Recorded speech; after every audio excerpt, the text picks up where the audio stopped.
Cinderella की जादुई कहानी। बहुत समय पहले एक सुंदर साम्राज्य में एक नन्ही सी बच्ची रहती थी। उसका नाम था एला। वह बचपन से ही मासूम, दयालु और खुशमिजाज थी। उसकी माँ बहुत प्यारी और समझदार स्त्री थी। हर रात सोने से पहले माँ उसे कहानियां सुनाया करती। उन कहानियों में सबसे पसंदीदा थी फेरी गॉडमदर की कहानी। माँ कहती, बेटी, जब इंसान का दिल सच्चा और नेक होता है तो एक दिन उसके जीवन में एक जादुई मदद जरूर आती है। कभी एक बूढ़ी औरत बनकर तो कभी एक सुंदर परी का रूप लेकर। एला अपनी माँ की गोद में बैठकर ये कहानियां सुनते सुनते सपनों की दुनिया में खो जाया करती। लेकिन किस्मत को कुछ और ही मंजूर था। एला की माँ की मृत्यु हो गई। यह उसके जीवन का सबसे बड़ा दुख था। उसके पिता ने कुछ सालों बाद दूसरी शादी कर ली ताकि एला को माँ का प्यार मिल सके। पर उसकी नई माँ बहुत कठोर और घमंडी औरत थी। उसकी दो बेटियां भी थीं, जो सुंदर तो थीं, पर घमंड और ईर्ष्या से भरी हुई थीं। धीरे धीरे एला का जीवन बदल गया। अब वही एला घर के सारे काम करने को मजबूर थी। झाड़ू लगाना, बर्तन धोना, कपड़े साफ करना, खाना पकाना। उसके कपड़े गंदे रहते, हाथ मैले हो जाते और आग के पास काम करने से उसके चेहरे पर राख लग जाती। उसी दिन से उसका नाम सिंड्रेला पड़ गया। कुछ सालों बाद उसके पिता का भी देहांत हो गया। अब सिंड्रेला पूरी तरह से सौतेली माँ के जुल्मों की शिकार हो गई। वह अक्सर रात को अकेली रोती और अपनी माँ की कहानियां याद करती।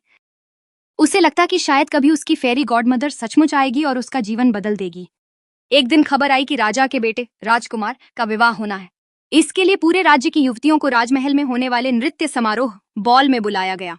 सौतेली माँ और उसकी दोनों बेटियां बहुत उत्साहित हुईं। उन्होंने सुंदर कपड़े सिलवाए, गहनों को चमकाया और सिंड्रेला को आदेश दिया कि वह भी उनकी तैयारी में मदद करे। बेचारी सिंड्रेला उनकी मदद करती रही, लेकिन जब उसने कहा कि वह भी महल जाना चाहती है तो उसकी सौतेली माँ ने उसका मजाक उड़ाया और कहा, तेरे पास पहनने को ढंग का कपड़ा तक नहीं है और तू राजकुमार के सामने जाएगी। सिंड्रेला का दिल टूट गया। उसी शाम जब सभी महल चले गए, वह घर के आंगन में बैठकर रोने लगी। तभी वहां एक बूढ़ी औरत आई। उसके हाथ में लकड़ी की छड़ी थी और चेहरा रहस्यमय। उसने मुस्कुराकर कहा, रो मत बेटी, मैं तेरी माँ की कही हुई वही फेरी गॉडमदर हूँ। सिंड्रेला ने आश्चर्य से देखा। वह बूढ़ी औरत अचानक चमकने लगी और देखते ही देखते एक सुंदर जादुई परी में बदल गई। उसकी आंखें तारों सी चमक रही थीं और उसके पंख चांदनी की तरह दमक रहे थे। परी ने कहा, तेरा दिल नेक है सिंड्रेला, अब तेरा सपना पूरा होगा। फेरी गॉडमदर ने अपनी जादुई छड़ी घुमाई। सिंड्रेला के फटे पुराने कपड़े बदलकर एक चमकदार नीली पोशाक बन गए। उसके पैरों में कांच के बने सुंदर जूते आ गए। आंगन में पड़ा हुआ एक कद्दू सुनहरे रथ में बदल गया। चूहों को जादू से घोड़े बना दिया गया। लेकिन परी ने एक शर्त रखी, याद रखना, यह जादू केवल आधी रात तक ही रहेगा। आधी रात के बाद सब वैसा ही हो जाएगा जैसा पहले था। सिंड्रेला ने धन्यवाद दिया और राजमहल की ओर रवाना हुई।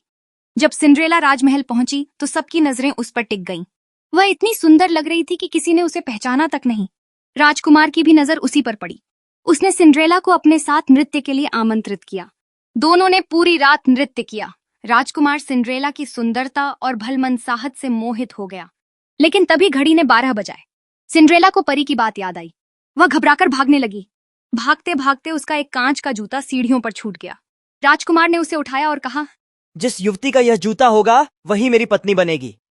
अगले दिन राजकुमार ने पूरे राज्य में घोषणा करवाई कि वह उस लड़की को खोजेगा जिसका पैर इस जूते में ठीक बैठेगा।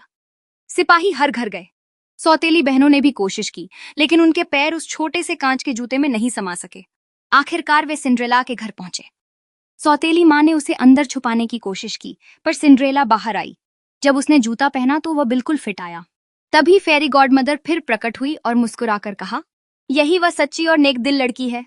सिंड्रेला को राजमहल ले जाया गया। राजकुमार ने उससे विवाह किया और वह राजकुमारी बन गई। लेकिन उसने कभी अपनी विनम्रता और दयालुता नहीं छोड़ी। उसने राज्य में सबको सिखाया कि असली सुंदरता चेहरे में नहीं बल्कि दिल में होती है। और इस तरह एला पर्डा यानी हमारी प्यारी सिंड्रेला हमेशा हमेशा के लिए खुशहाल जीवन जीने लगी। सीख, यह कहानी हमें सिखाती है कि चाहे हालात कितने भी बुरे क्यों न हों, अगर हमारा दिल नेक है तो एक दिन जिंदगी बदलने का जादू जरूर होता है।